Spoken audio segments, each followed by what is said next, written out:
Nowy mix na waszym любимом radio.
Okej, to Marysia ban. Dobrze. Którym się banuje?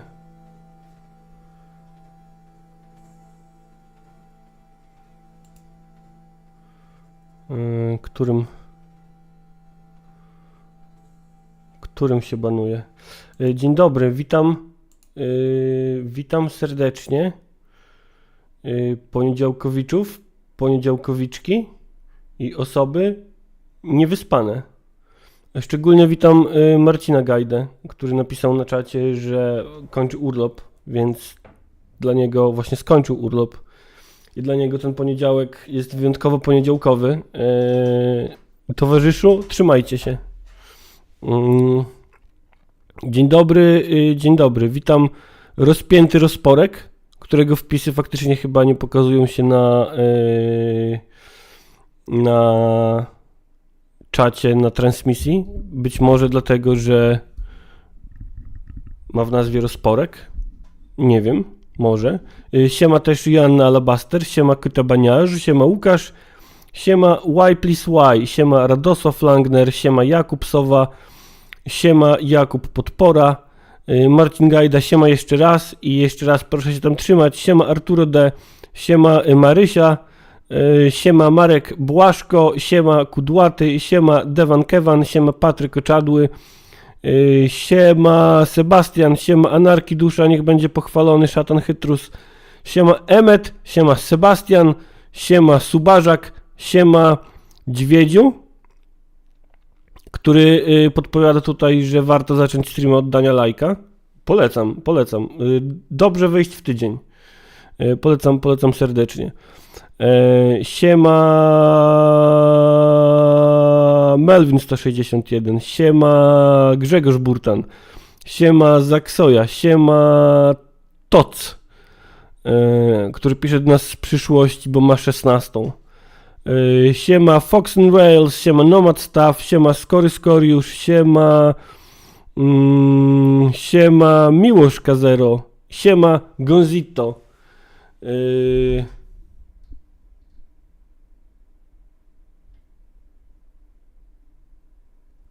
Ej, wiecie co?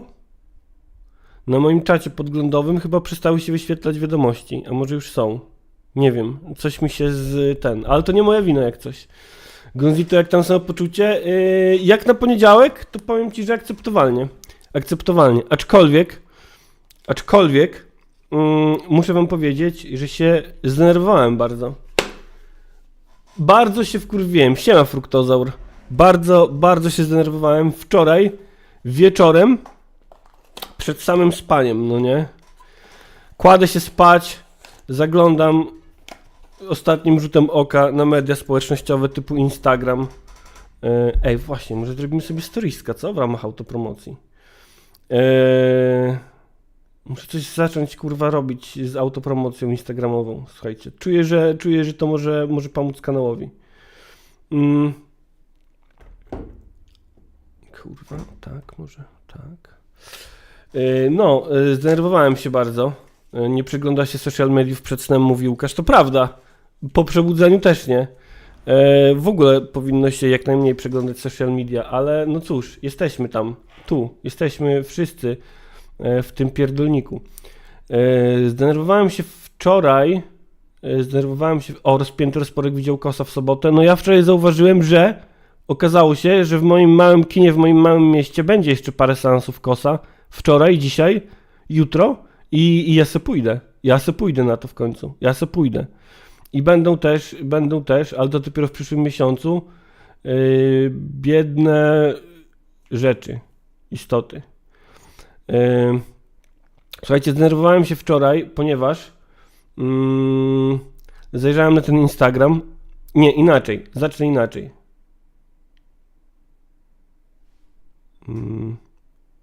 Wrzucę storieska i wam powiem. Słuchajcie, jak pracowałem jeszcze w tej przeklętej Warszawie, w tych zasranych agencjach reklamowych, tylko jeszcze tutaj przełączę sobie z głośnika na słuchawki, dobrze. Czy coś się zmieniło teraz w głosie, jak przełączyłem się z głośnika na słuchawki? Dajcie znać. Jak obejrzę kosa, będzie temat na stream, to prawda, no. O, jesteś rozpięty rozporek na transmisji. Może nie wyświetliło twojej pierwszej wiadomości. Troszkę głośniej się zrobiło, no właśnie.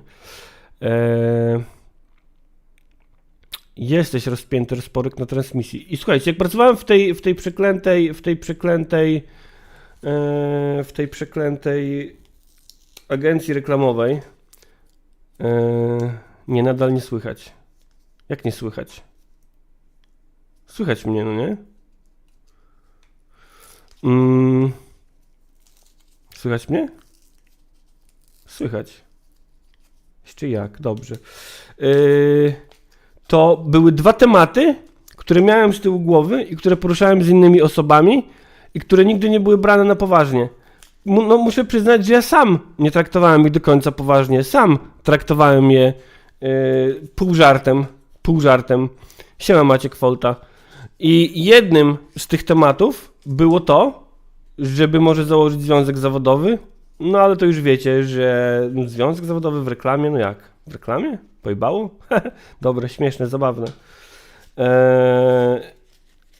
A było parę spraw, którymi związek zawodowy mógłby się zająć w branży reklamowej. Takie jak na przykład rozpiętość płac na takich samych stanowiskach i to, że każdy zarabiał no tyle, ile sobie wywalczysz, to tyle masz, no nie? I w zasadzie nie było takiej jawności zarobków i później się okazywało gdzieś w rozmowach na papierosie, że osoby na tym samym stanowisku zarabiają bardzo różne kwoty. To jest nieuczciwe. Ale drugą taką rzeczą, którą podnosiłem w rozmowach z współpracownikami, był mój pomysł na biznes. Siema Joanna Słota, jeszcze raz, bo się zacięło, siema ode mnie i od Czarny, bo to mój konkubent. Pozdrawiam cały wasz konkubinat, pozdrawiam.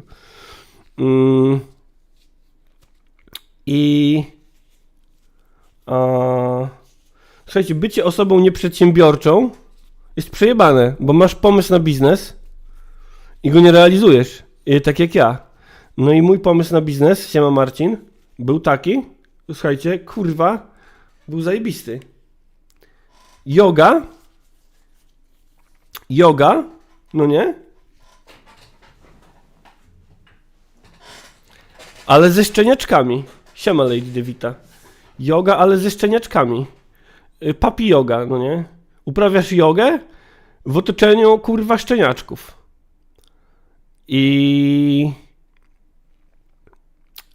byłem przekonany, że już był taki jakby trend na taki work-life balance, slow life, na szukanie odpoczynku w przerwach od zapierdalańska. I zwłaszcza w dużym mieście, w Warszawie, myślę, że ludzie by na to poszli. I wczoraj właśnie widziałem, że istnieje yoga ze szczeniaczkami. To w 2 miastach w Polsce. Marysia mówi, istnieje już i jest bardzo szkodliwa dla szczeniaczków, więc dobrze, żeś nie wymyślił. A dlaczego jest szkodliwa dla szczeniaczków? Roller, ile razy uprawiałem jogę bez szczeniaczków? Raz jeden. Michał, hej żubrze, proszę nie czytaj mnie za każdym razem z nazwiskiem. Dobrze. Dobrze. Kudłaty, ale okazało się, że szczeniaczki dorastają. Nie, ja myślałem nawet, jak szczeniaczki wyrosną, to do kompostu. Nie, ja myślałem, żeby te szczeniaczki w ogóle wypożyczać. Wynajmować z wypożyczalni szczeniaczków. O nazwie schronisko. A potem je tam zwracać i niech sobie dalej tam dorastają w samotności i zimnie. Marysia, szczeniaka trzeba wychowywać, a jak przychodzi ci na sesję około 10 osób, powiedzmy 40 osób dziennie, ale to się wyklucza z wychowywaniem szczeniaczka? Każdy je dotyka i rozprasza, one są zestresowane, a potem po prostu głupieją. Kurde, może ma to sens, no. Może i dobrze, faktycznie. Pies nie może myśleć, że cały czas się bawimy, no ale taki szczeniaczek nie bawi się 24 godziny na dobę, no nie? Siema uskrzydlacz, siema. Uskrzydlacz miałem dzisiaj, siema lewacki bełkot. Uskrzydlacz miałem dzisiaj stresujący początek przed streamia, tak zwany pre-stream, bo nie wczytywałem mi się tła przez minutę. Roller, wiecie co jest przykre? Nie mówi się o tym, że kortyzol w drugim trymestrze ciąży zwiększa prawdopodobieństwo schizofrenii po 40 roku życia. Mówi się o niepaleniu w trakcie ciąży, ale mało się mówi o... Fruktozaur. Mnie wkurwia instrumentalne traktowanie żywych zwierząt tylko dlatego, żeby korpolutki robiły au. No, przemawiają do mnie wasze argumenty. Przyznam, przemawiają. Kudłaty, wewnętrznie to wiedziałeś, dlatego z biznesu nic nie wyszło i bardzo dobrze.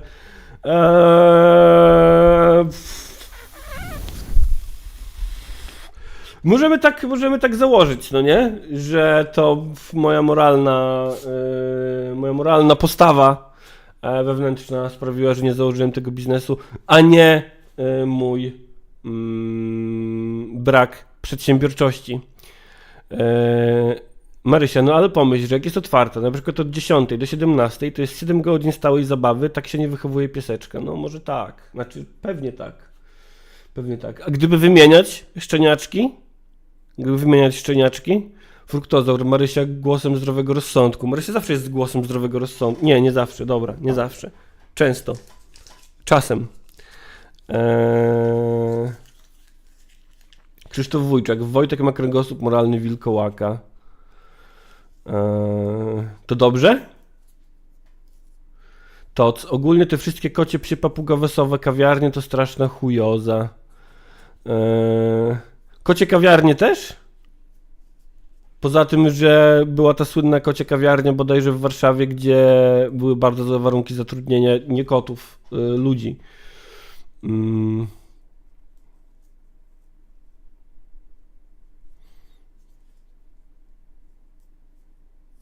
Okej, dobra, uskrzydlacz. Będę miał to z tyłu głowy. Kirej, siema. Najpierw trzeba odziedziczyć szczeniaczki i jogina. Kudłaty, swoją drogą odważnie w poniedziałek z rana chwalić się pomysłem na biznes na egalitarnym kanale. To też dlatego, że czytałem wczoraj artykuł, też przed spaniem, artykuł o artystach, którzy nie zrobili rzeczy. Artykuł o książce o artystach, którzy nie zostawali artystami. Bardzo ciekawe. I dlatego na przykład ja opowiadam o moim powołanym do życia biznesie. Ale przemawiają do mnie wasze argumenty, że to przypał. Marcin Gajda, tak, kocie kawiarnie też. Dzieci te koty męczą strasznie. Okej. No tak. Ma to sens, słuchajcie.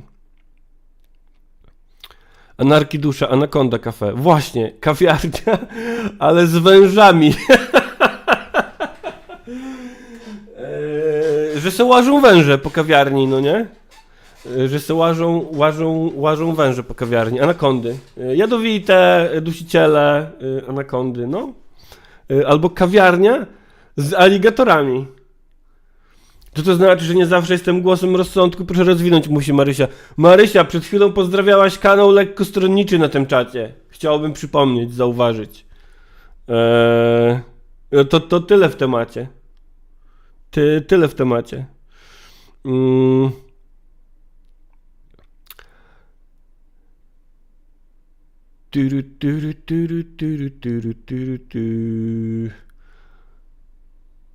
Żaba Morton, jak wyrosną, to do dołu z wapnem za jagniarnią. No tak, mielibyśmy po prostu przetwórnie zwierząt. Przypomina mi się, jak o tym napisałeś, to przypomina mi się książka Ptasiek. Nie wiem, czy czytaliście książkę Ptasiek.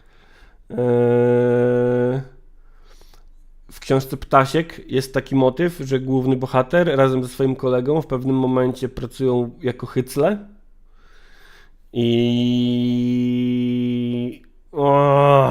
jest straszny rozdział o tym, jak pracują w miejscu, w którym pozbawia się psy życia. Emmet film widział? Nie widziałem filmu. Marysia siema, kocie kawiarnie gówno jebane, jeszcze gorsze niż te jogi. Wikład czerwony, po raz kolejny wymyślamy sobie pretekst do wykorzystywania zwierząt, by człowiekowi się znowu nudzi. Uskrzydlacz napisze, jak te strony pobrać na lokal, spoko, dzięki.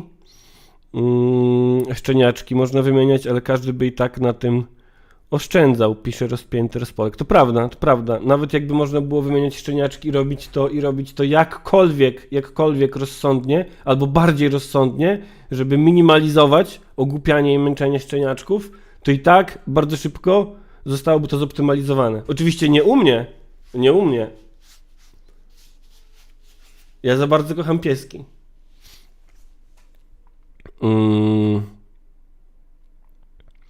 To też, w sensie kocie kawiarnie. Koty mają osobowość i nie każdy chce się bawić z losowymi ludźmi. Znaczy, ja zakładałem, że kocie kawiarnie polegają na tym, że te koty tam są. Ale no faktycznie na pewno ludzie je zaczepiają, no nie? Roller, wszystkie kawiarnie z bąbelkami to bardzo shady sprawa.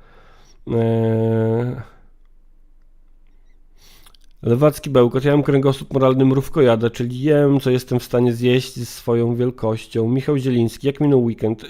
Michał, przepraszam, nie Michał Zieliński. Michał, przepraszam. Mam taki odruch, że czytam cały nick, no, przepraszam. Weekend, udało mi się wypocząć w ten weekend, przysięgam. Co jest nie lada osiągnięciem. Siema Dzierżba Milos, siema Drakana. Tłumacz Adam. Z karaluchami tymi ogromnymi czerwonymi. O. Z lwami, Jan Michał Szulew mówi. Taka chrześcijańska kawiarnia. Jak teraz mamy takie, wszystko jest tak uparte na takiej nostalgii w marketingu, wracaniu do tego, co było, bo teraz rzeczy są niepewne, więc wracamy do wspomnień z dzieciństwa, to zrobilibyśmy taką kawiarnię dla chrześcijan, powracającą do korzeni chrześcijaństwa, czyli kawiarnię z lwami na wolności. Wchodzisz do kawiarni i możecie pożreć lew. Jest fajnie, bo czujesz się jak prawdziwy chrześcijanin. Fajnie, wesoło, kawka, męczeństwo. Fajnie, wypij kawkę tutaj, zostań męczennikiem i baw się dobrze. Krzysztof Wójczak, kawiarnia z politykami. Kudłaty, kawiarnia z Polakami.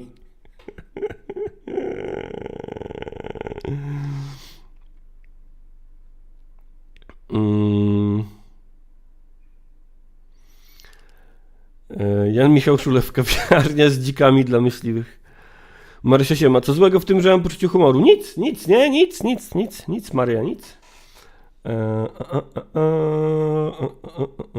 Ewa, elo, przepraszam za spóźnienie i zgłaszam nieprzygotowanie. Pamiętaj, że nieprzygotowanie jest jedno w miesiącu. A który mamy dzisiaj? 19 lutego. Witam was w poniedziałek 19 lutego. 8 o 18 jest. Nie wiem, czemu to mówię. Chcę być chyba bardzo radiowy czasami. Co nie ma sensu, bo nie jesteśmy w radiu. Fruktozaur, to by było wyzwanie. Zjedz spokojnie tosta z jajkiem, kiedy tygrys na ciebie patrzy. Ale są wężowe kawiarnie. Kurwa, naprawdę? Znowu ktoś wymyślił to przede mną. Na pewno węże się tam męczą, okej? Na pewno tym wężom też nie jest kurwa dobrze.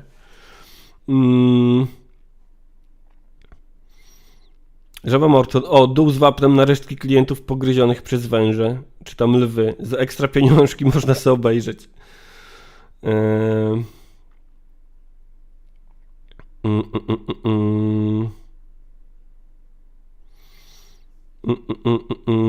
Zbychu joga z wypchanymi szczeniaczkami. Słodki Jezu. Marysia Siema, dlaczego ty musisz od rana z takimi rzeczami?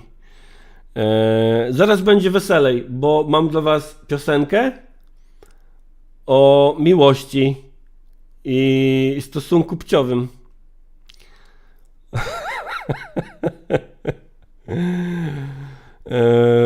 Anarchidusza, burgerowcia z bobrami, Bobry Burger. Big Changus 1W pyta, czy pozdrowię Adama K. Pozdrawiam Adama K. Anarchidusza, BDSM kafe na pewno już jest.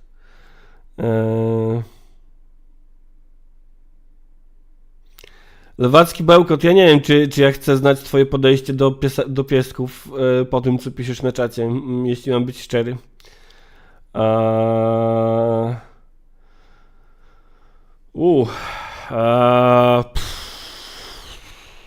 Siema Marcin Tutunik. Marysia Siema, jak nie wojna, to morskie stworzenia, a jak nie, to zabijanie piesków. Nie było nic na czacie o morskich stworzeniach, okej? Nawet o wielkich podmorskich stworzeniach nie było jeszcze nic na streamie. Ewa, któraś kocia kawiarnia miała śmieciowe umowy czy coś? Tak, właśnie pamiętam taką historię. Wydaje mi się, że to było w Warszawie na Ochocie. Restauracja typu slow food z żółwiami, roller. Ale to wtedy musiały być żółwie jako kelnerzy. W sensie masz żółwia, na którego stawiasz talerz i wtedy on przynosi ci jedzenie. A ty czekasz. I czekasz. I czekasz. I czekasz.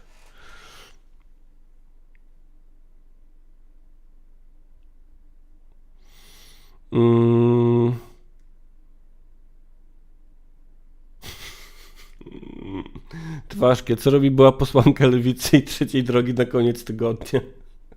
Grill w piątek, no. Marcin Gajda, już lepszym pomysłem jest kawiarnia z wężami w terrariach i cotygodniowa akcja z adopcją piesków i kotków. I w ramach marketingu moglibyśmy pisać na plakatach, że jak nie adoptujesz piesków, to te żółwie, te pieski, te węże zjedzą i będziemy grali na uczuciach potencjalnych klientów. Oczywiście to będzie kłamstwo, taki chwyt marketingowy. Siema Pola Lola.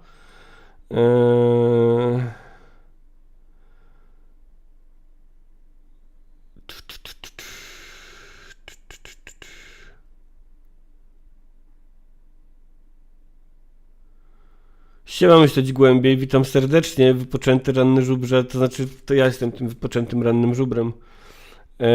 Arturo D. Wojciech, ty król marketingu, 5 minut live'a minęło i ciach inba leci. O tam od razu inba. Żarty takie. Może nie wysokich lotów, ale żarty. Dobra, słuchajcie, bo ja z tym czatem to i tak go nie nadrobię już. Widzę tutaj sugestie, żeby może już go nie czytać.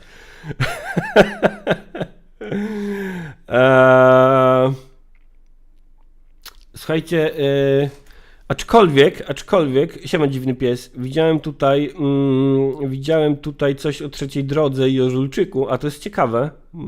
Ciekawe, to Żulczyk głosował na Trzecią Drogę, tak?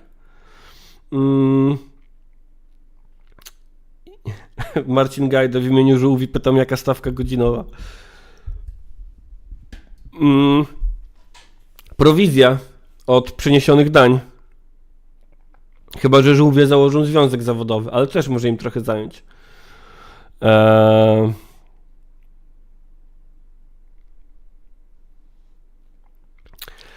Słuchajcie, mówię o Trzeciej Drodze, bo w ogóle w ten weekend Szymon Hołownia, słuchajcie, chyba będziemy musieli wejść na przeklęty portal.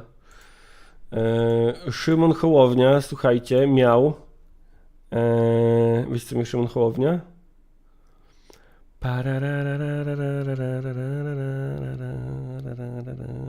Szymon Hołownia miał spotkanie z wyborcami i na profilu Trzeciej Drogi, nie, na profilu Polski 2050, 23 minuta, długo dzisiaj, no nie? Długo się trzymałem. Szymon Hołownia powiedział tym swoim wyborcom, że Putina wgnieciemy w ziemię, prędzej czy później trafi tam, gdzie powinien trafić, za kraty albo na cmentarz. Putin jest wrogiem ludzkości. No, prędzej czy później na pewno trafi na cmentarz. Jakby to jest fakt.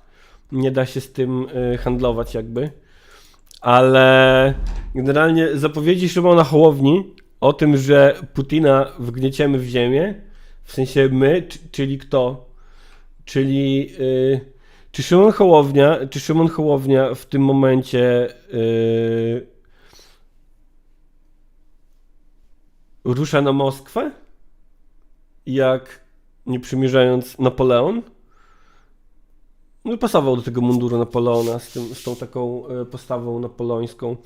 A myślę, że to jest głupie. Takie gadanie. To jest takie gadanie jak trochę jak gadanie różnych ludzi o Marcin Gajda jak traktorz, no brawo Boliński. Marysia Wojtek, na czacie pojawił się pomysł o sklonowaniu mnie, co ty myślisz? Moim zdaniem baza. Dwie Marysie to zawsze więcej, lepiej niż jedna Marysia. Radosław Langdar, Napoleon nie był taki niski wcale, zwłaszcza jak na swoje czasy. Myślę, że to jest takie gadanie trochę, jak gadanie tych wszystkich ludzi, którzy opowiadają w kontekście powstania warszawskiego, że gdyby oni tam byli, to zachowaliby się jak trzeba i poszliby walczyć. Kupujcie w lewackiej szmacie, ok? Pamiętajcie, zróbcie jakieś zakupy w lewackiej szmacie, będzie spoko. Historia zatoczyła koło, fajno Polacy wymachują szabelką, bez kitu. I ja bym chciał, żeby Szymon Hołownia ruszył na Moskwę i zrobił tam to, co obiecał zrobić w Polsce. Oddzieli im cerkiew od państwa. Pamiętacie w ogóle jeszcze, że Szymon Hołownia kiedyś wchodził do polityki? Kiedyś, 2 lata temu, kurwa, z postulatem oddzielania kościoła od państwa? Czy ktoś jeszcze o tym pamięta w ogóle? Czy to już zostało, czy to już rozpłynęło się we wspomnieniach jak łzy na deszczu? Uwaga, lewacki bełkot, żubrze, a lewacka szmata wysyła do UK Germany. Pytam się pod kątem zakupu dla siebie swojej narzeczonej. Nie wiem. Nie wiem tego. Musisz sprawdzić.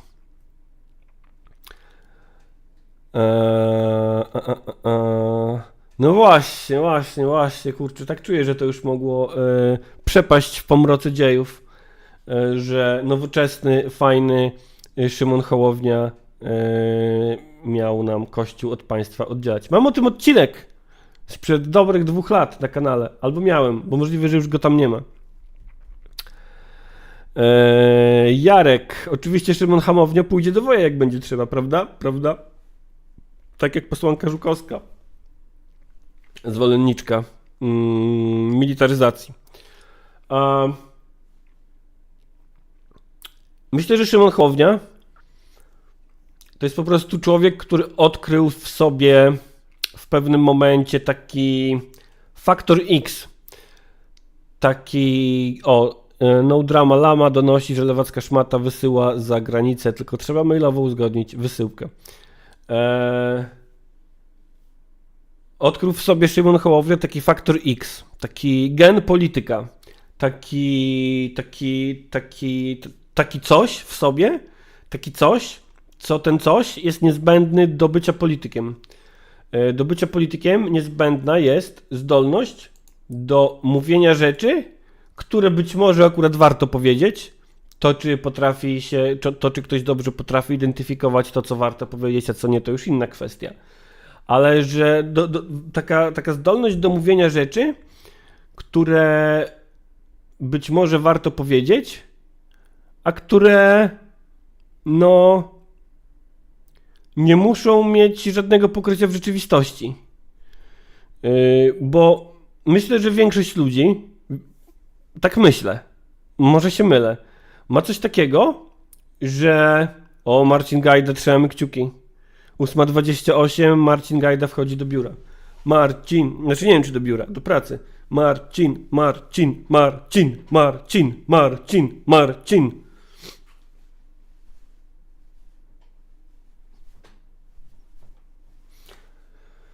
Myślę, że większość ludzi, gdyby mówiła takie rzeczy publicznie, bez pokrycia w rzeczywistości, miałaby na tyle duży rozjazd między Marcin, trzymaj się, między tym, co mówią, a rzeczywistością, że mieliby z tym problem później. Mieliby problem chociażby ze spaniem, mieliby problem z patrzeniem w lustro. Tak jak wiecie, ja na przykład w mojej pracy zawodowej Marcin Tiuciunik też, bo czy będziesz kontynuował realizację odcinków tematycznych jak niegdyś? Tak. Mam w ogóle plan na odcinki, ale powrót do tematycznej serii też jest w planach. A na teraz mam w planach kilka odcinków na różne tematy i wszystkie są takie mało, powiedziałbym, bieżące. Ale idzie mi słabo, ale to już inna kwestia. No, słuchajcie. Ja w swojej pracy zawodowej zawsze miałem problem z tym, że czułem się w chuj niekompetentny. W chuj się czułem niekompetentny pracując w reklamie, no nie? Z wielu względów. Być może jednym z nich było też to, że faktycznie byłem. Natomiast widziałem też dużo ludzi, którzy potrafili robić, nie wszyscy oczywiście, ale widziałem takie osoby, które potrafiły robić kariery, piąć się po szczeblach w drabinie powiedzmy korporacyjnej, bo mówię tutaj o dużych firmach, będąc absolutnie niekompetentne, udając to i starając się gdzieś tam prześlizgiwać. I to się udaje. I jakby wiecie, ja, Jodenstein, jakby bardzo trudno mi sobie wyobrazić siebie w takiej sytuacji zawsze było. W sensie, no miałbym problem, nie umiałbym tak.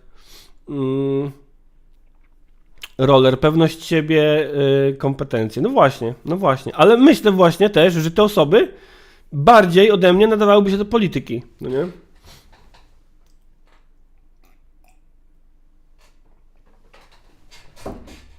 Do polityki w obecnej jej postaci, no bo nie liczą się postulaty, nie liczą się kompetencje, liczy się grzanie narracji i znajomości, układy, żeby na przykład wiedzieć, komu nawilżać odbyt językiem. Dobrze. 8:32. Wojtu, się coś się odjebało w ten weekend, pyta Roller. Chyba nie. Coś się odjebało w ten weekend?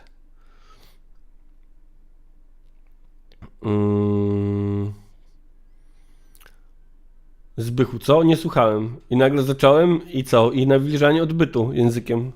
No tak, zaczynamy poniedziałek. Tak zaczynamy poniedziałek, no nie? Od jogi. Marek Błaszko, Nawalny i jego śmierć. Powiem ci szczerze, Marek, że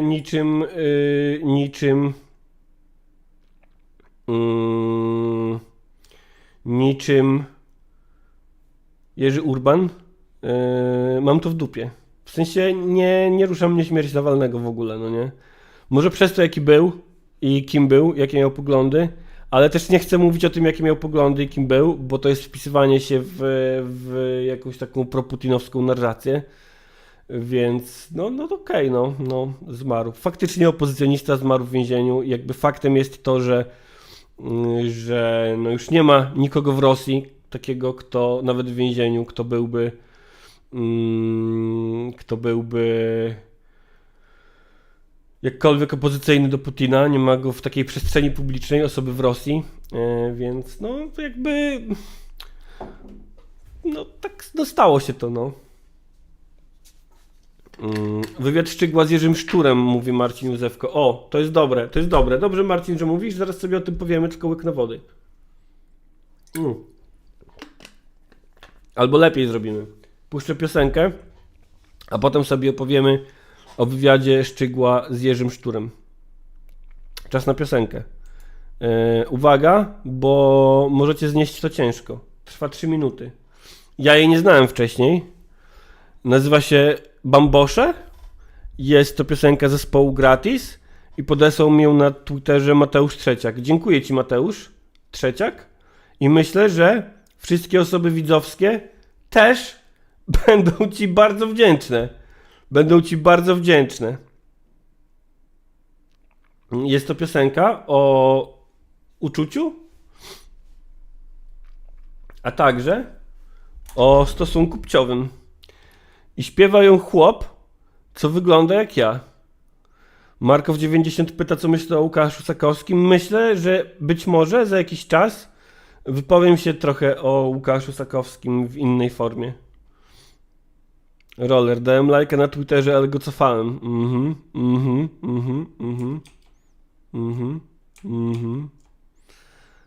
Uwaga.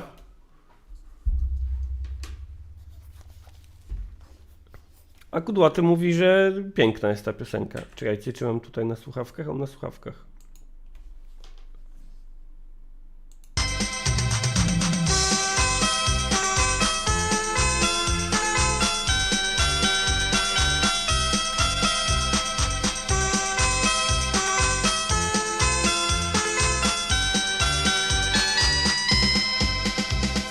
Wczoraj na spacerze czułem, jak mnie bierze. Pomyślałem, czemu nie? Może być wesoło. Popatrzyłem w koło, o płot opierała się. Mówię do niej, mała, czy mnie będziesz chciała? Nie mam już 20 lat. Nie mam. Bez żadnego znaku przeszła do ataku, ledwie wyjęczałem tak. Pozwól mi proszę ściągnąć bambosze, nie lubię w butach iść spać. Chcesz mnie do grzechu zmusić w pośpiechu, lecz czy mnie na to stać? Pozwól mi proszę ściągnąć bambosze, nie lubię w butach iść spać. Siema Wojtek Gasparowicz. Chcesz mnie do grzechu zmusić w pośpiechu, lecz czy mnie na to stać?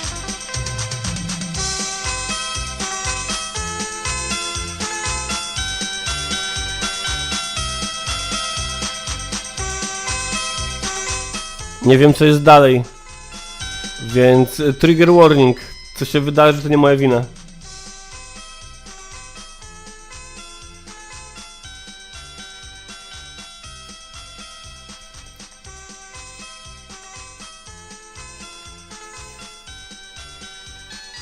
Roller, idealny przykład, jak to facet pierdoli, co by z babą nie zrobił, a jak ona się za niego weźmie, to on przerażony. Nawet nie dostrzegłem, że jakiś przedmiot leżał nade mną. Witam Joselwi Vive. Dzięki za suba. Jestem wykończony, wracam dziś do żony, nic nie czuję, tylko ból. Głowa w szwach mi pęka, trochę boli ręka, teraz potrzebuję snu. Oddaj mi proszę moje bambosze, przez ciebie żona mi da. Nie chcę już więcej wpaść w twoje ręce, żegnaj na zawsze, bye bye. Oddaj mi proszę moje bambosze, przez ciebie żona mi da. Nie chcę już więcej wpaść w twoje ręce, żegnaj na zawsze, bye bye.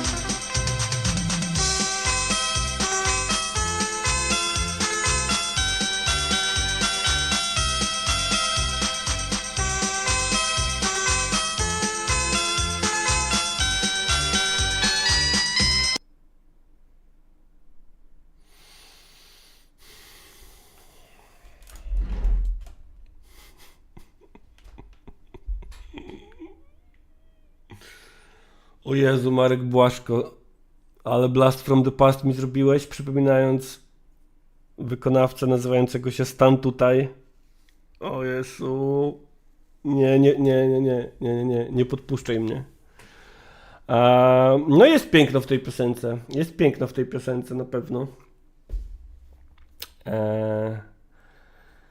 Jest w tym coś. No tak, gloryfikowanie zdrady jest w tej piosence zdecydowanie. Tak jak mówisz, Francesco. Dobrze. Kurwa, dobrze. O czym to...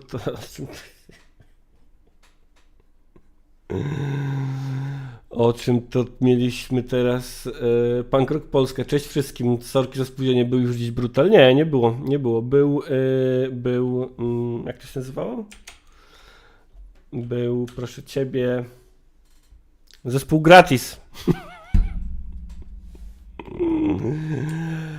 Zespół Gratis.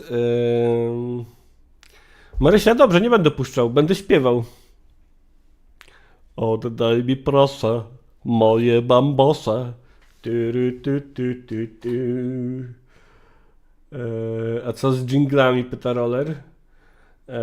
Co z dżinglami? No są, oczywiście, że są. Oczywiście, że są. Cyk, cyk. Tylko mi tu palec po smyrgadle źle jeździ dzisiaj, bo jestem taki wyluzowany dzisiaj. Tak jestem wyluzowany. Tak jestem wyluzowany. Nie wiem właśnie o co chodzi.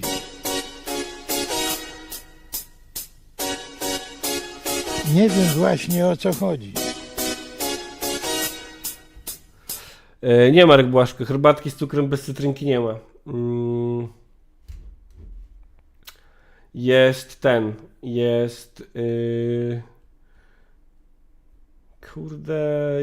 taki Dario tylko. Ale to nie do mnie tak.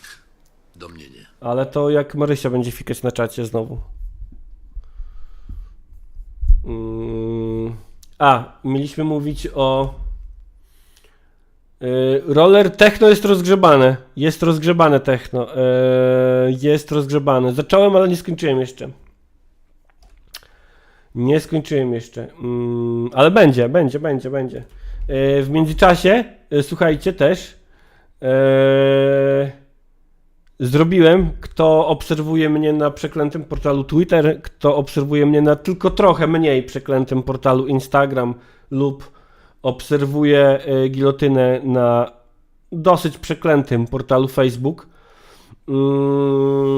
to wie, że zrobiłem w piątek kartę z biskupem, który mi się wylosował w projekcie strony Odeon, polegającej na tym, że można sobie wylosować biskupa do modlitwy podczas Wielkiego Postu. I pomyślałem, że chcę zrobić coś więcej z tym. Nie wiem, zrobić trochę więcej tych projektów kart. Może w ogóle, słuchajcie, zrobimy z tego karciankę i dupniemy Kickstartera, żeby ją wydrukować. Fajnie by było, co? Ale to są wszystko pomysły na dalszy plan. Natomiast zrobiłem też w weekend pierwszy krok, a w zasadzie wczoraj, odzywając się na tym przeklętym portalu Ilona Muska do pani Agaty Diduszko-Zyglewskiej, z członkini zarządu Nowej Lewicy, która jest też współtwórczynią mapy kościelnej pedofilii, która jest takim projektem zbierającym wszystkie przypadki kościelnej pedofilii i w celu zrobienia większej liczby kart z biskupami odezwałem się do niej właśnie tak na priv. Znaczy, jeszcze nie na priv, ale już wymieniliśmy jakieś pierwsze wiadomości na privie. Dzisiaj napiszę do niej dłuższego maila i kurde, przydałyby mi się jakieś takie dane, żeby zbierać do tej gry, żeby ustawiać biskupom specjalne moce i współczynniki różne. Wszystkie, które wyszły, jak przypomina Emmet. No właśnie. Na przykład, gdyby udało się zrobić coś takiego, że mielibyśmy tabelkę i każdy biskup miałby przypisaną liczbę sprawców, których krył, których przeniósł, to już jest coś, co można umieścić na takich kartach, no nie, u każdego biskupa. No. Ewentualnie może jakaś mechanika, jakieś karty ze sprawcami i mechanika ukrywania sprawców. No, więc taki projekcik w tle się dzieje. Fajnie, jeśli coś by z tego wynikło. Myślę. Tak, także techno i karty. Jak się nazywa ten nasz biskup? Ten nasz biskup, za którego my się mieliśmy modlić, to był, już ci mówię, może od razu, już ci mówię, jak się nazywał nasz biskup. Nasz biskup na pewno był z diecezji kieleckiej.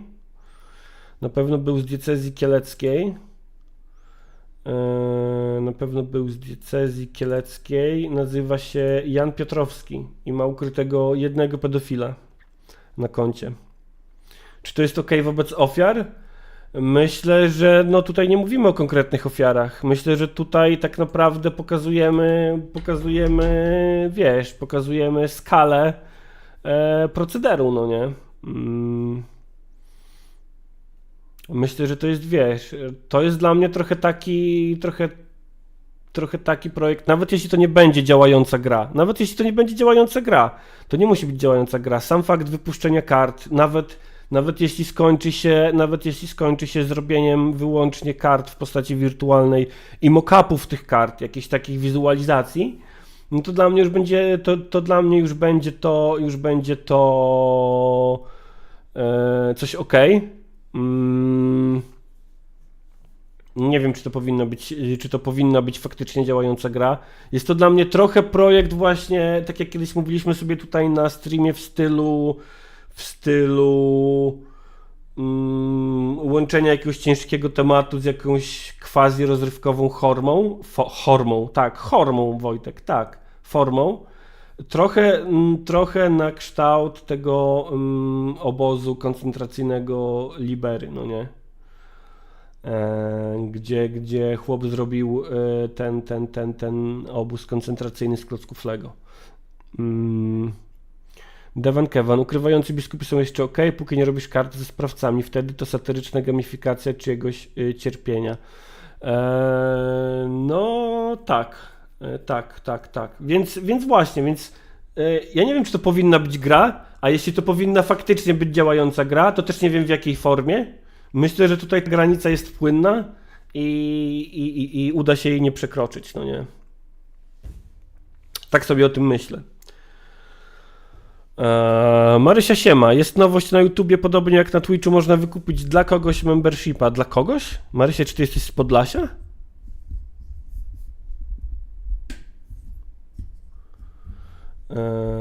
Biskupi i księża oraz ich wizerunek, ale no to są rzeczy, które pojawiają się w materiałach informacyjnych, na portalach, no nie? To są rzeczy, które są jakby jawne totalnie. Więc tutaj chyba wizerunek nie zostaje naruszony. Nie wiem, być może będzie trzeba podać źródła czy coś. I tyle.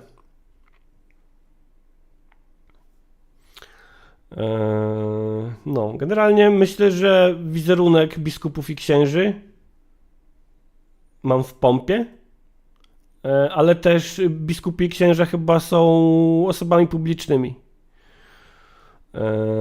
z miejsca. Michał Kowalówka, This War of Mine, od razu mi się przypomniało. Kurde, This War of Mine nie jest rozrywkowe w ogóle. Ja kiedyś próbowałem grać w This War of Mine i zajęło mi to może godzinę i musiałem to wyłączyć. Miałem takie, o kurwa, ja tu przyszedłem grać w grę wideo, a to jest przesada, ja chcę grać w grę, ja chcę się dobrze bawić, tu jest zbyt strasznie, pamiętam tylko, że umarł mi człowiek i jak wszedłem do mieszkania jakichś emerytów i musiałem zdecydować, czy umrzeć z głodu, czy ich zabić. I postanowiłem zabić dziadka, a potem okazało się, że w pokoju jest jeszcze babcia, która chyba o ile dobrze pamiętam, nie zdawała sobie sprawy, że właśnie na korytarzu zajebałem jej męża. To miałem takie, kurwa nie, słuchajcie, nie, wychodzę. Bartolomeus, kto się spodziewał, że gra o osobach cywilnych w czasie wojny będzie smutna? Jasne, można się było tego spodziewać. Ja to wiedziałem, że ta gra będzie smutna. Ale jednak uderzyło mnie to bardzo. Myślę, że kiedyś jeszcze dam szansę. Może, nie wiem. Być może, ale nie wiem. Jerzy Sztur. Pozwól mi proszę ściągnąć bambosze. Słuchajcie, powołujemy się na źródło, jakim jest WP Teleshow. Bo tam Mariusz Szczygieł, strasznie mnie wkurwia Mariusz Szczygieł. Nie ma żadnego konkretnego powodu, po prostu mnie irytuje. Mariusz Szczygieł to jest taki celebryta dla ludzi, którzy lubią lansować się na czytanie książek.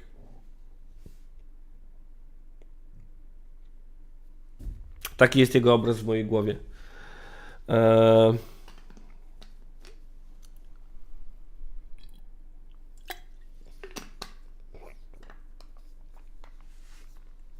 Cieszę się, że nie tylko mnie. No i zrobił ten wywiad ze Szturem, bo dostał program w TVP. No i tam pierdy,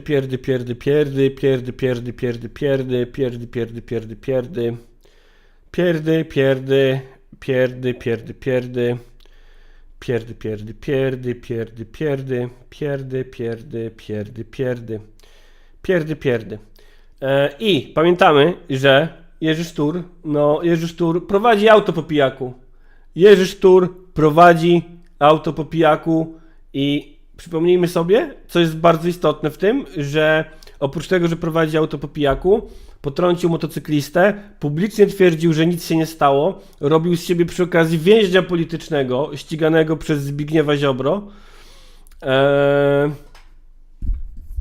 I do tego wszystkiego jeszcze na sam koniec powiedział, że on opisze to w swojej książce. Czyli jeszcze, kurwa, nie dość, że nie poczuwa się do winy po tym, jak jeździł po pijaku i potrącił motocyklistę i zrobił z siebie więźnia politycznego, to jeszcze chce wam to sprzedać, kurwa, i na tym zarobić. No i oczywiście kary, jakie poniósł przy jego majętności, oczywiście to są takie kary, jak dla mnie czy dla ciebie wysmarkanie nosa. No i słuchajcie, bardzo mi się podoba, poza tym ostatnim cytatem, który obiegł internet, bardzo mi się podoba właśnie ten, który tutaj był poruszany na czacie, który był tutaj poruszany... Ważkie, ale przypominam, że tym motocyklistą był Kaczyński, to była prowokacja, to ważny kontekst. Poza tym ostatnim cytatem, który obiegł internet, bardzo mi się podoba właśnie ten cytat, który był poruszony na czacie, o tym, że Szczygieł dopytywał też o okres, w którym Sztur chorował i trafił do szpitala. Uciekałem ze szpitala. Można się było urwać. Ja miałem pokój sam. Jak to bogate kutasiarze. Oczywiście, że bogate kutasiarze mają, kurwa, pojedyncze pokoje, żeby nie musieć w szpitalu leżeć, kurwa, z plebejuszami. Można się było urwać. Ja miałem pokój sam, więc tak koło 12 w południe wyskakiwałem do kawiarni. Żona wiedziała, że uciekam, ale ona mnie dobrze zna i wiedziała, że mi to było potrzebne. Szedłem do kawiarni wypić koniaczek i... Nie wypada diagnozować ludzi przez internet, no nie? Ale myślę, że celebrytów kutasiarzy trochę można. I myślę też, że jeśli leżysz w szpitalu i uciekasz, wypadasz codziennie o 12, żeby wypić koniaczek, to może,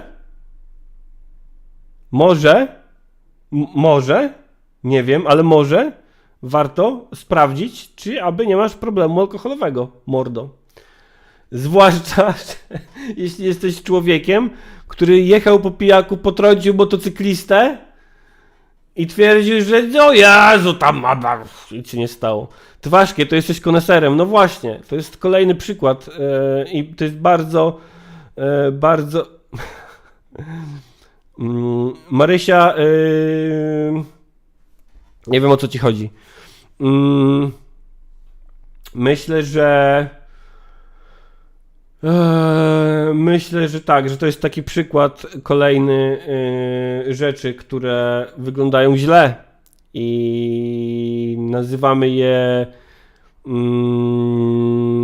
słowami nieparlamentarnymi, kiedy robi je ktoś biedny, a nazywamy je byciem koneserem, kiedy robi je Jerzy Sztur, który z własnego pojedynczego pokoju w szpitalu wyskakuje o 12 w południe na koniaczek ze szpitala.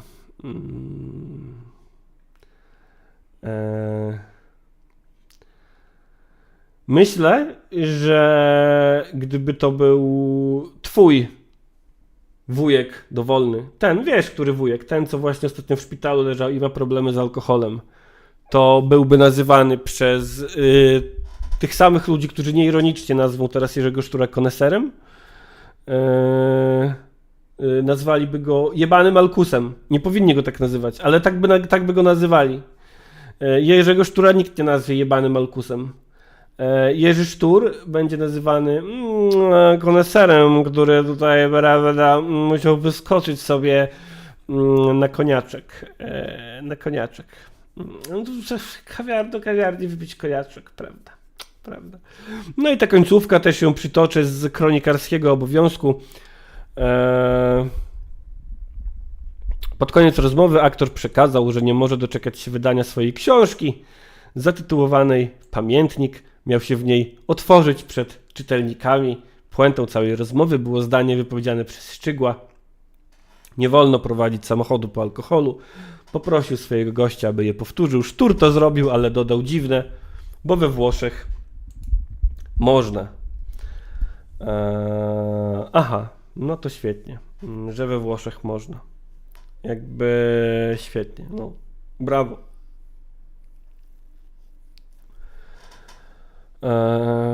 Zawsze znajdzie się coś, co w jakimś kraju można, a u nas nie można. Zawsze w jakimś kraju znajdzie się coś, co u nas można, a tam nie można. Żaba Morton dosyć celnie tutaj zauważa, że Jerzy Sztur racjonalizuje, jak każdy zmagający się z chorobą alkoholową. No tak. Jest tutaj dużo symptomów tego, że ta choroba alkoholowa występuje. Racjonalizowanie takie, ale takie, no kurwa, takie iście w zaparte już po prostu, kurwa, włącznie z nazywaniem koniaczku koniaczkiem. Koniaczek to jest takie, wiecie, no, nazywanie używki przez zdrobnienia to też jest takie dosyć częste i wyraźne. Dobrze, słuchajcie, myślę, że w ramach rozluźnienia zrobimy sobie kolejny materiał wideo, a może nawet 2. Materiał wideo, który na gilotynowym Discordzie podesłał Kapi. Pozdro Kapi, nie wiem czy to oglądasz teraz, dzisiaj z nami, ale pozdrawiam cię serdecznie, mordo. Ja cały czas jestem na przeglądarce, świetnie. Kapi wysłał nam to. Rzecz bardzo w stylu jebać PiS, ale też rzecz bardzo w stylu polityk skonfrontowany z wyborcą. No jest to dosyć satysfakcjonujące, nie powiem.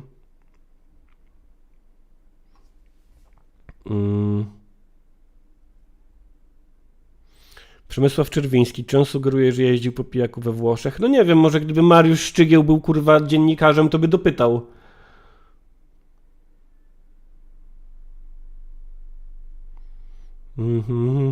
Jodenstein może był tak najebany, że pomylił państwa po prostu. Marysia Siema, uzależniony zawsze znajdzie sposób, żeby się usprawiedliwić. Tak, to prawda. Żaba Morton, niestety stereotypowy, uzależniony, podręcznikowy alkoholik, a nie wyjątkowy. Myślicie, że powinniśmy zrobić jako społeczeństwo Jerzemu Szturowi tak zwaną interwencję? Kudłaty, a propos uzależnień, jak się trzymasz, Wojtku, bez szlugów, bo chyba tego samego dnia rzucaliśmy, ja na razie sztywniutko i jodowo, że jak dobrze bez.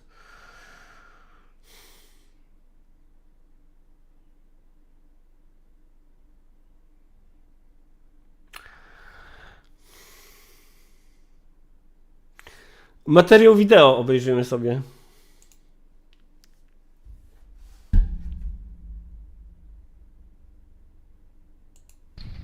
No i zobaczcie. Już patrzę, Marysia. Skończyły się limuzyny.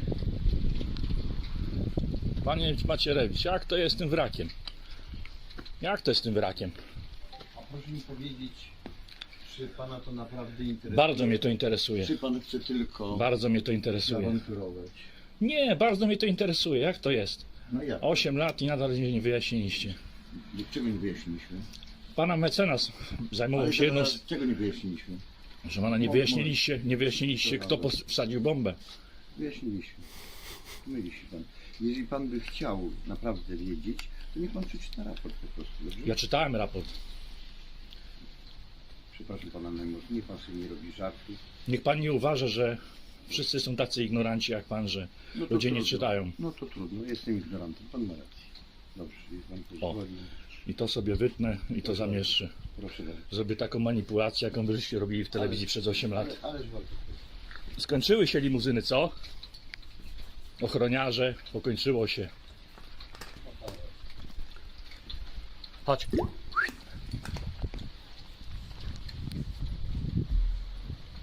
Przerwa. Bardzo mnie tutaj cieszy, że na czacie padło ze strony Żaby Morton to porównanie do Sztura do osoby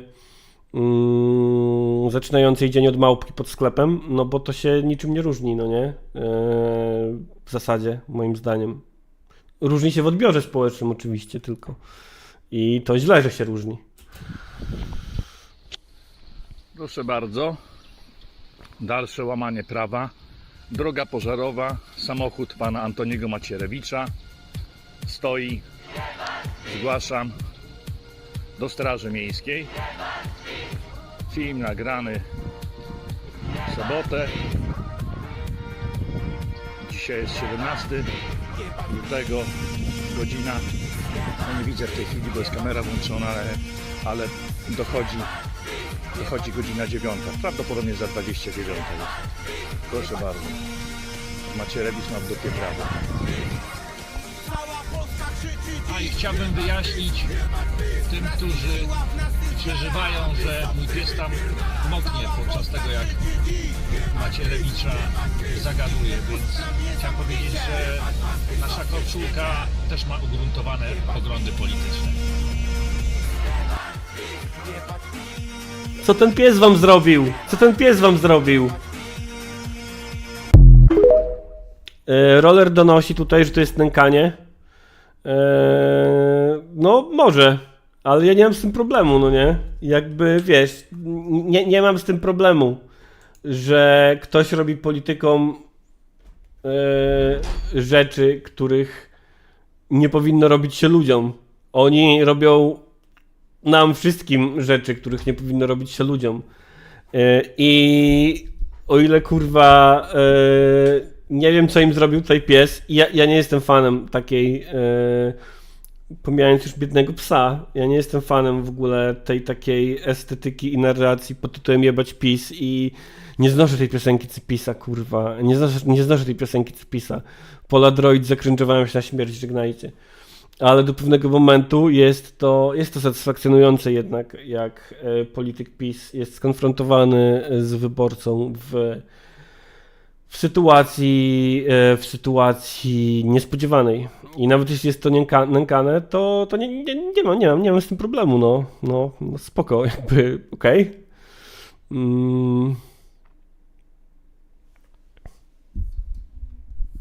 Mógłbym mu nawet siema nerkowcze, mógłbym mu nawet, nie wiem, zrobić cokolwiek, co uważam, że prawie nikt nie powinien nikomu robić i nie miałbym z tym problemu. Mógłbym mu sprzedać blaszkę w potylicę i ja bym nie płakał z tego powodu, no. Nie płakam. Zobaczyłem Twittera Marysia, nawet podałem dalej w międzyczasie. Także trochę może ogarnięcia, co? No.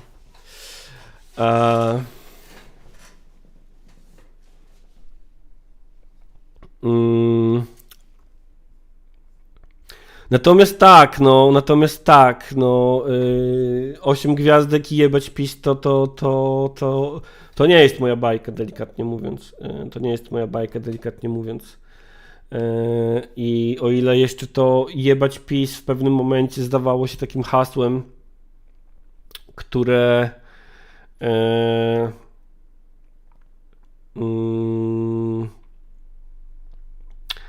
wychodziło z konkretnych postulatów, bo kojarzy mi się, że eksplodowało przy okazji protestów aborcyjnych.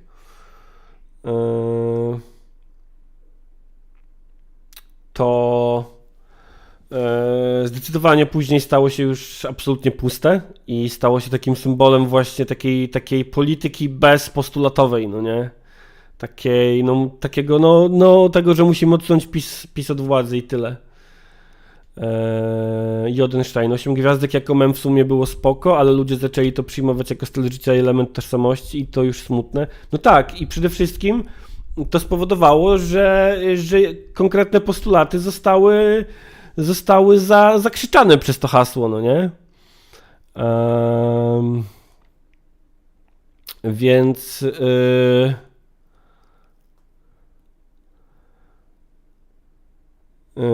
więc dlatego go nie lubię, no. Pomijając już jakieś tam estetyczne osądy, które oczywiście mają mniejsze znaczenie. Marysia Siema, piosenka Tako o Polsce. Wiesz co? Pamiętam, że jak ją usłyszałem, to mi się podobała, ale z drugiej strony słuchałem jej raz albo dwa i potem już jej nie słuchałem, więc chyba nie podobała się aż tak bardzo i chyba po prostu spłynęła po mnie, jak po kaczce. Więc tak trochę nie mam zdania, no nie? Maciek Folta, 8 gwiazdek to przede wszystkim wyraz emocji, a nie program polityczny. No tak, ale jeśli to był wyraz emocji, który był łączony z konkretnym postulatem i konkretnym protestem, z którego wychodził, to miał on wtedy konkretną moc, wydaje mi się, i większą wartość, niż w momencie, kiedy faktycznie staje się programem politycznym dosłownie i nie idzie za nim nic więcej, no nie? Lewacki Bełkot, ja w Białymstoku byłem może 2 razy w życiu, z czego raz w dzieciństwie. Poza byciem tam przejazdem. Więc tak, i mam jeszcze jeden materiał wideo z okazji takiej, że jest 9:06. Czy jestem na przeglądarce? Nie, jestem na samej mordzie. Dobrze, mam jeszcze jeden materiał wideo. Tym razem trochę godzący w obecną władzę. Bardzo zabawny uważam. Estetyczne, artystyczne względy mają mniejsze znaczenie. A teraz moi mieli bambosze. Pozwól mi proszę ściągnąć bambosze. Tarararirara. Kurwa, nie ma chyba nic bardziej wujasowego niż nucenie tej piosenki.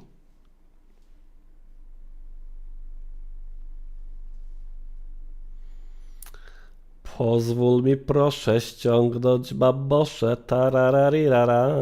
Tarararira. Tarararira. Tarararirara. Ale wiecie co? Zapomniałem, jak się nazywa ten polityk, który tu będzie pokazany. On dla mnie wygląda jak ojciec Michała Pola, ale kurwa nie pamiętam, jak on się nazywa.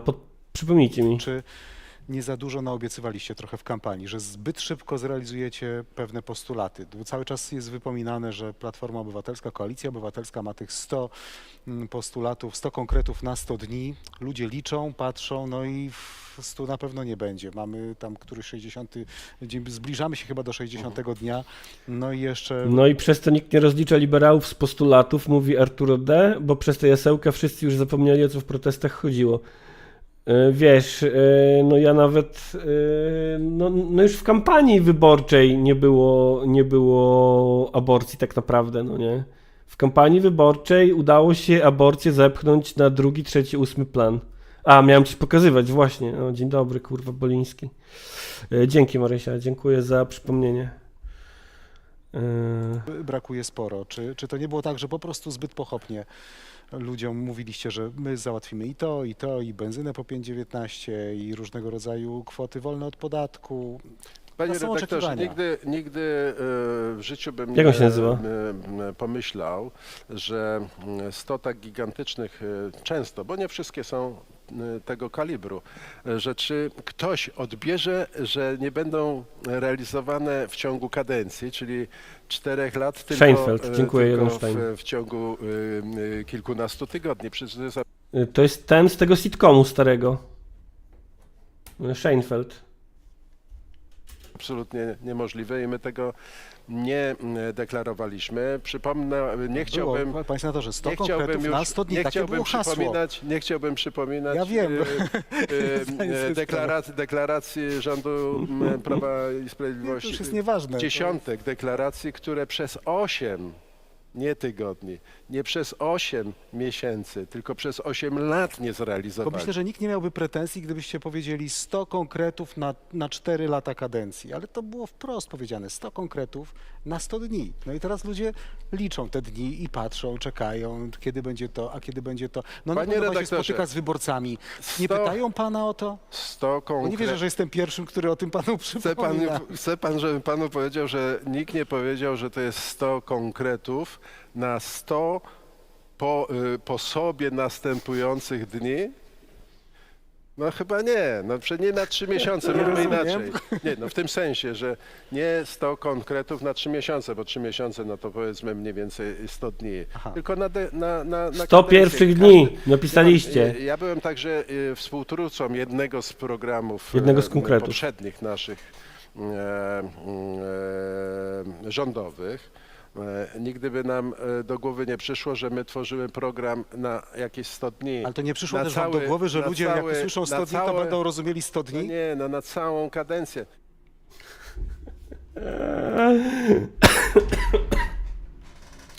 Ależ to jest stranie ludziom do mordy.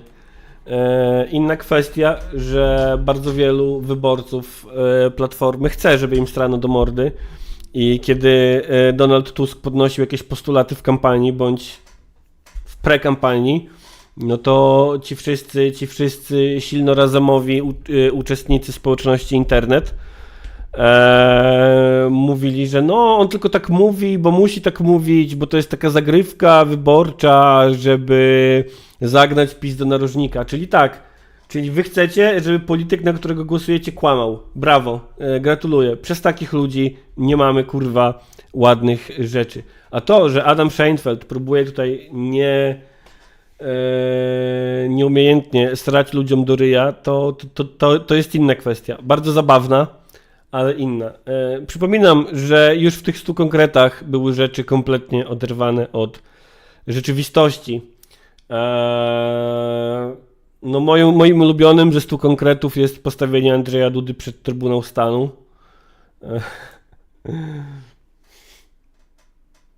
To ile jeszcze czasu mają na to? Chyba niewiele, co? Może jak Joe Biden zaprosił teraz Andrzeja Dudę i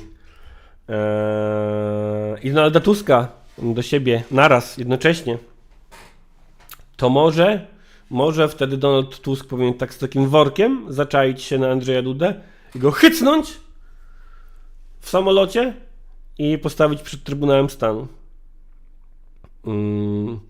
Zbychu, 100 pierwszych dni, ale niekoniecznie następujących po sobie, więc może 100 pierwszych dni miesiąca.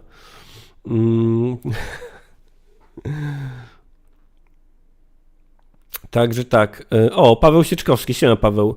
Adam robił zakupy w Biedronce na Mangali w zeszłym tygodniu. Przypuszczam, że to jeden ze 100 konkretów. Miał smutną minę i wziął do koszyka zmutowane Nie wiem cytryny. właśnie, o co chodzi. Witam w gronie followersów Gridis. Czy naprawiłem powiadomienia? Oczywiście, że nie. Brawo Boliński. Naprawię w 100 pierwszych dni. Naprawię powiadomienia. Naprawię powiadomienia w 100 pierwszych dni. Adi GTR. Pamiętam, już zaraz po wyborach mówili, że temat aborcji będzie załatwiony już w lutym. No, a ja nie chcę tutaj, nie wiem, czy mi wypada przypominać, że też niektóre środowiska aktywistyczne odtrąbiły sukces i ogłosiły, że za 100 dni będą związki partnerskie w Polsce.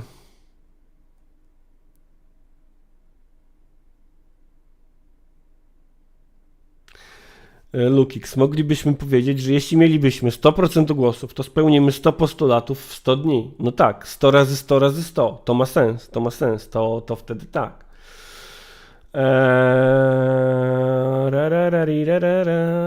Szejnfeld powinien zrobić pterodaktyla. Boże, dziennikarz mnie pyta o coś. O nie.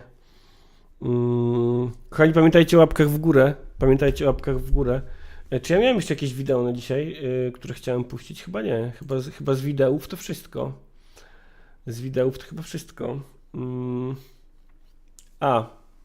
z niewidełów, z niewidełów, to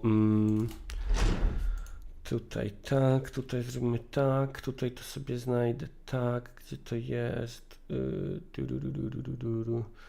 tak i tak, dobra, te dwa artykuły mi są potrzebne i teraz tak i teraz tak i teraz tak i tak, dobrze, to jest 16 lutego, a to jest 17 lutego.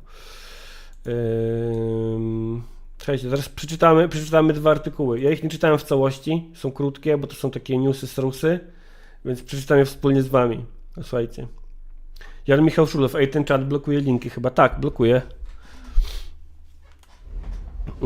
Chyba tylko Wojtek Żubr-Boliński i osoby ze statusem modelki mogą wrzucać linki na czacie. Przynajmniej na YouTubie. Nie wiem jak na Twitchu. Na Twitchu chyba się da. Dobrze byłoby to ujednolicić. Dobrze by to było ujednolicić. Dobrze, słuchajcie, 16 lutego. Bankowcy naciskają na premiera. Chcą likwidacji programu PiS dla kredytobiorców. Przedstawiciele branży bankowej wysłali do premiera Donalda Tuska list, w którym apelują o odstąpienie od przedłużenia wakacji kredytowych. Pisze Gazeta Wyborcza.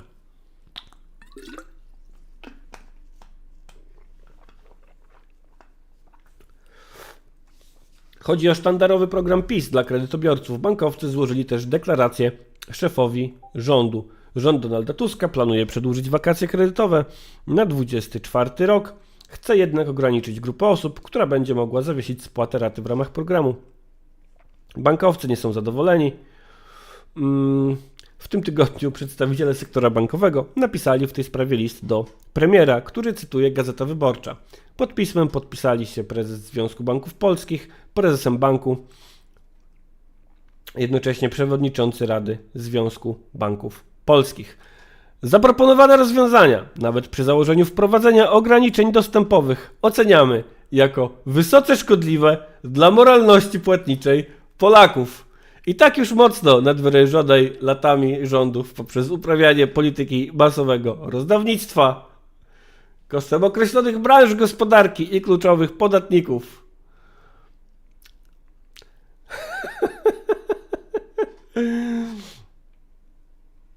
Słuchajcie, ja się na przykład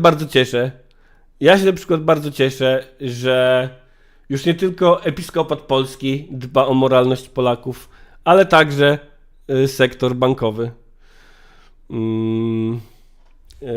Cieszę się, że tak jak mBank te 2 tygodnie temu w swoim poście w internecie dbał o to, żebyśmy mieli co robić z wolnym czasem i nie mieli go za dużo i pytał, czego się boimy w związku z ewentualnym 4-dniowym tygodniem pracy. No wiadomo, jak dasz Polakowi za dużo czasu, to się rozbestwi, się rozbisurmani, będzie zbijał bąki i popadał w niemoralność płatniczą, jak tutaj donosi sektor bankowy w swoim liście. Weźmie sobie takie wakacje kredytowe i będzie popadał w niemoralność płatniczą. Kto wie, pewnie jeszcze będzie kupował sobie i kupowała pigułki dzień po i będą siedzieli i żarli jak ciperki ostre, oglądając gejowskie seriale na Netflixie, proszę Państwa. Jodenstein, właśnie cieszę się, że mówisz o rekordowych zyskach sektora finansowego, bo właśnie do tego chciałem tutaj przejść. News z Donalda z dnia kolejnego. Sektor bankowy w 2023 roku zarobił prawie tyle, co w 4 poprzednich latach.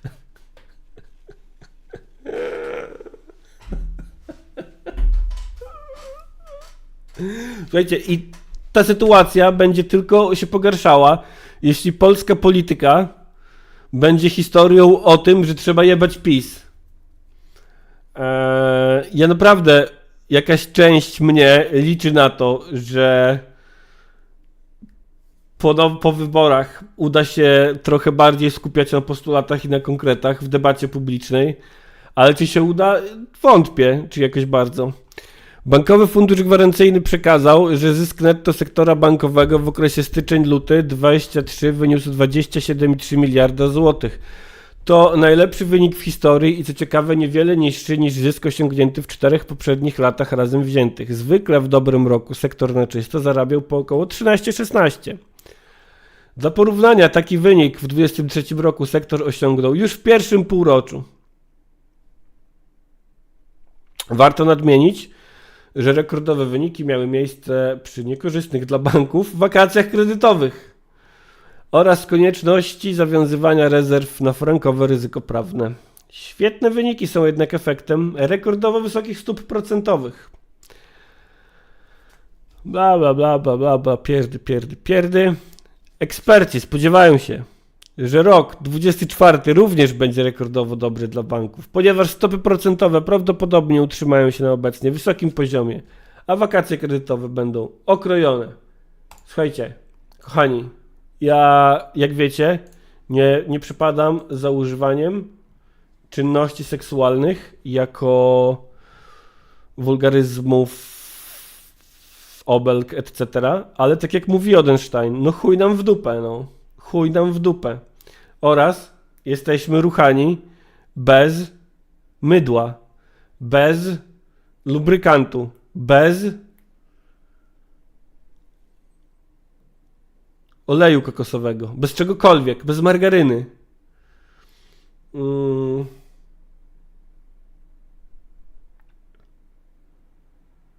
I będzie tylko lepiej.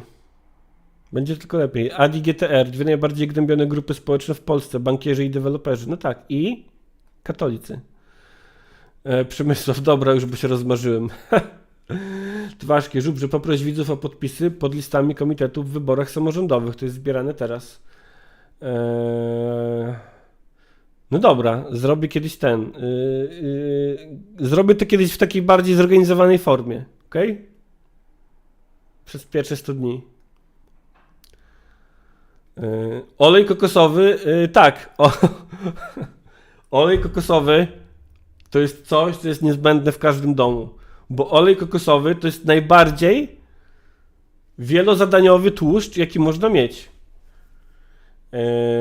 Naoliwisz nim skrzypiące drzwi. Naoliwisz.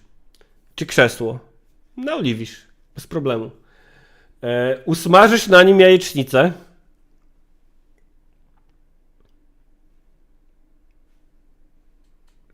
A i pościeli tak nie plami jak masło czy margaryna. Punk Rock Polska, Żuber, może i jesteśmy ruchani, ale przez uśmiechniętą Polskę. No tak, no tak, no tak. No tak.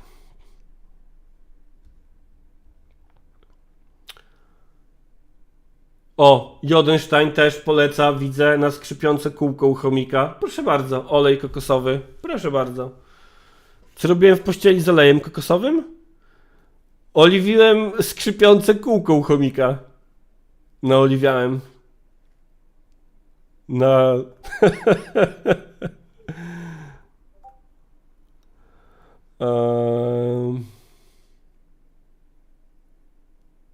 Na włosy może być spoko, mówi Jaśmin. No widzicie, tu jest coraz więcej zastosowań, więc no tak. To powiedziałem wam ja, perfekcyjny pan domu.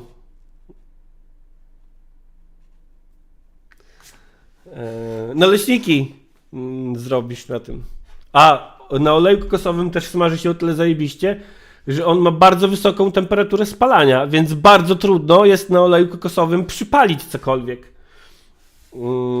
Więc kurde no, kupujcie olej kokosowy. 100 zastosowań oleju kokosowego na pierwsze 100 dni. No.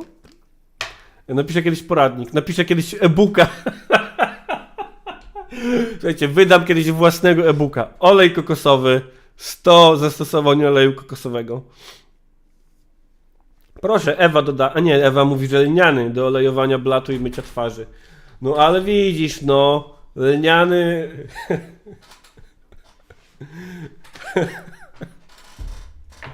Lniany nie jest tak wielofunkcyjny, no. Jesteście obrzydliwi wszyscy, jesteście obrzydliwi!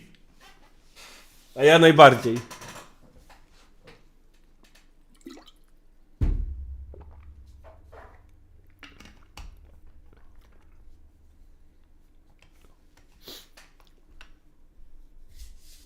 Ta, od razu gotuje Bartolomeus, od razu gotuje.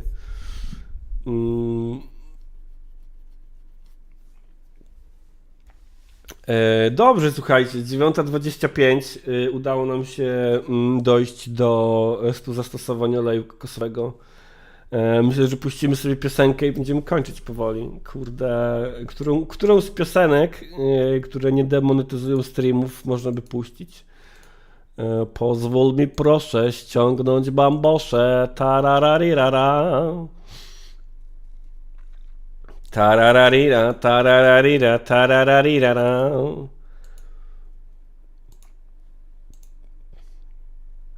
Tarirarara, tarararura, tarararirara. Katu Walewski, ja myślałem, że on jadł jajecznicę w łóżku, bo ten kraj powoduje depresję, a jak się ma depresję, to się nie ma siły wstać. A on oliwił chomika. Śląskie reggae. Zanim, tak jak mówiłem, zanim przejdziemy w tym programie do śląskiego reggae, to musielibyśmy przejść przez piosenkę pani Teresy Werner, Miłość jest piękna. Teresa? Ona się nazywa Teresy Werner. A na to chyba też sam nie jestem gotowy. Jeszcze.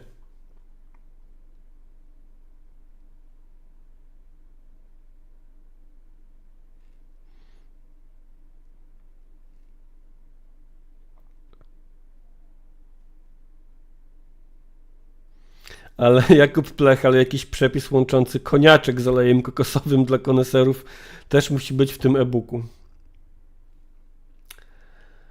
Pozwól mi proszę ściągnąć bambosze, tarararirara, tarararira, tarararira, tarararira. Tararara, tararara, tarararirara, tararara, tararara, tararara. Hej!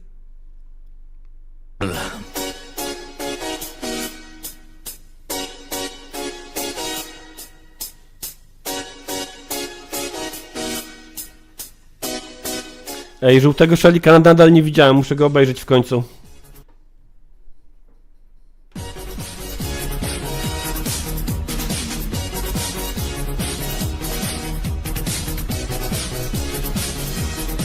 Ej, dobra, poleci Atlantyda Marysia potem jeszcze. W takim razie tak, puścimy dwie piosenki.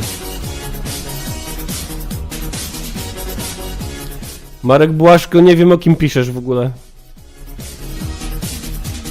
Już wakacji czas się zbliża i wyruszam znowu w świat, więc pakuję swoje graty.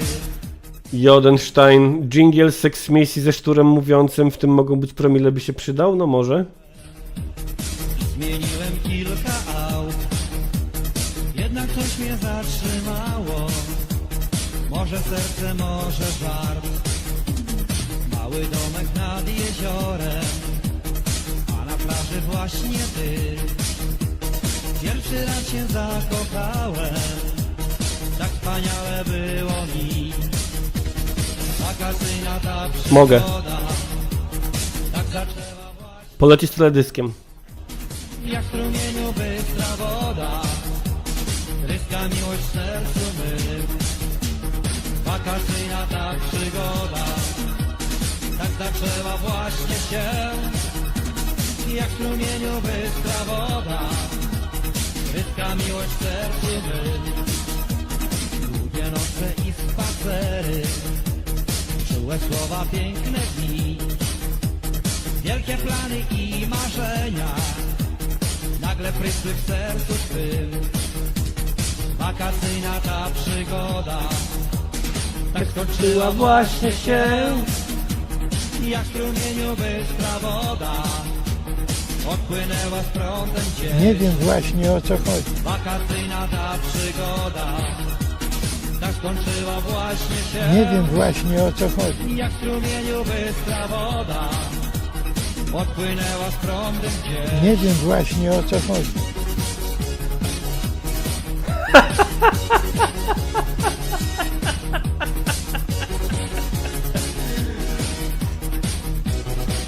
Nie wiem właśnie o co chodzi.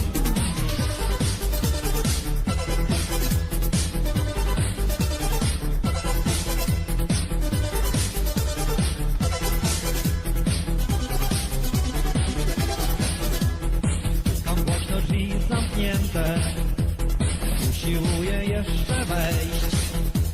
Chodzę i zastaję pustkę, a na stole krótki wiersz.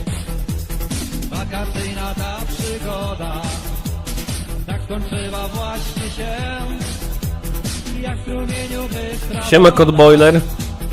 odpłynęła z prądem gdzieś. Wakacyjna ta przygoda tak skończyła właśnie się, jak w strumieniu bystra woda odpłynęła Ej, patrzcie jaka jest miniaturka na nowym filmie Wiejskiego. przygoda tak skończyła właśnie się, jak w strumieniu bystra woda. Wąsik, gumowe ucho. Wakacyjna ta przygoda. Wakacyjna ta przygoda.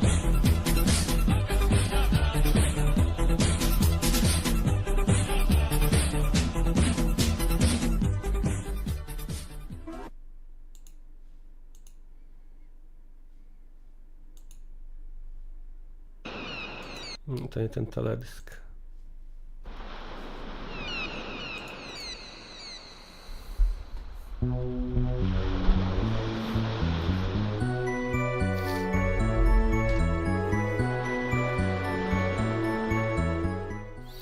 Komentarz na dzisiaj to olej kokosowy. Mi brakuje, odpowiadam, ty się śmiejesz, nie chcesz mnie zrozumieć. Idziesz sama przez pustynię, widzisz tylko siebie. Czy ja jestem, czy ja żyję, nie Właśnie, Kamil Filipek donosi, że w piątek jest meeting żulczykowy i możemy zrobić listę pytań. Bo Kamil ma dojście chyba jakieś tam do organizatora, dobrze mówię? to nas uratuje. Chodź, zabiorę cię Z dedykacją ten. na cudowny, zatopiony ląd. Zaryzykuj, chociaż może zginiesz. Z dedykacją. Ucieknijmy razem szybko stąd. No z tą dedykacją taką.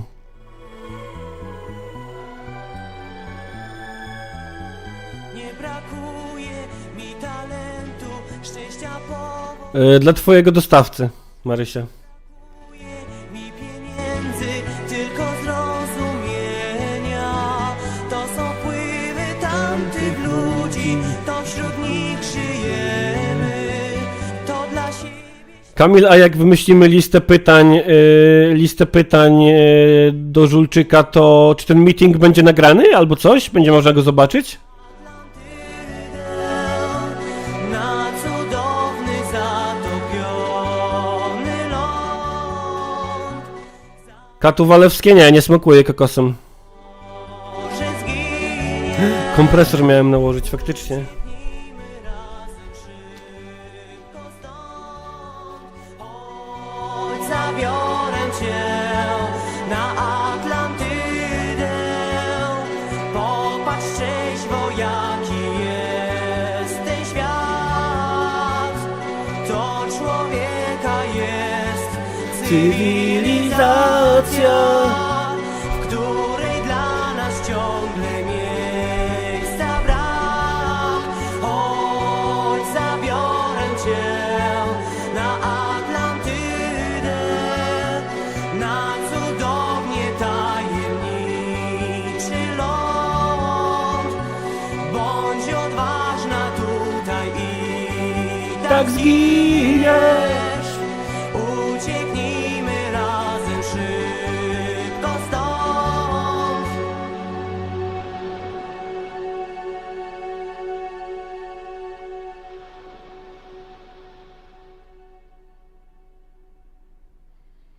Pozwól mi proszę ściągnąć bambosze.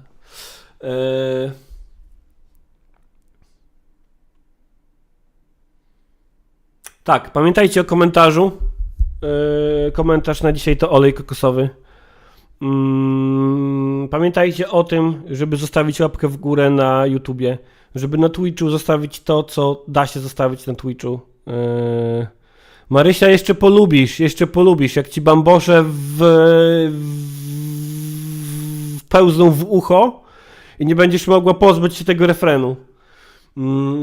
I tydzień, 2, 3, miesiąc, pół roku stwierdzisz, że to jest twoja ulubiona piosenka. Na ścianie w pokoju będziesz miała plakat zespołu gratis. Więc tak, pamiętajcie o łapkach w górę, pamiętajcie o na Twitchu nie wiem o czym, pamiętajcie o komentarzu o treści olej kokosowy, pamiętajcie o tym, że możecie wspierać opiniotwórczy program egalitarny o charakterze egalitarno-opiniotwórczym, zarówno na YouTubie, jak i na platformie patreon.com/gilotyna, jak i na platformie patronite.pl/gilotyna. Oraz pamiętajcie, że możecie wtedy zostać czytelnikami komiksu Gilotyna Tylko Czułość. I w opisie filmu, streamu na YouTubie znajdziecie link do Discorda, na który też zapraszam. Jest fajnie na Discordzie gilotynowym. Czy mam coś jeszcze wam do powiedzenia? Czy coś jeszcze mam wam do powiedzenia? Dziękuję za obecność. W poniedziałek od godziny 8 rano. Czy coś jeszcze mam wam do powiedzenia?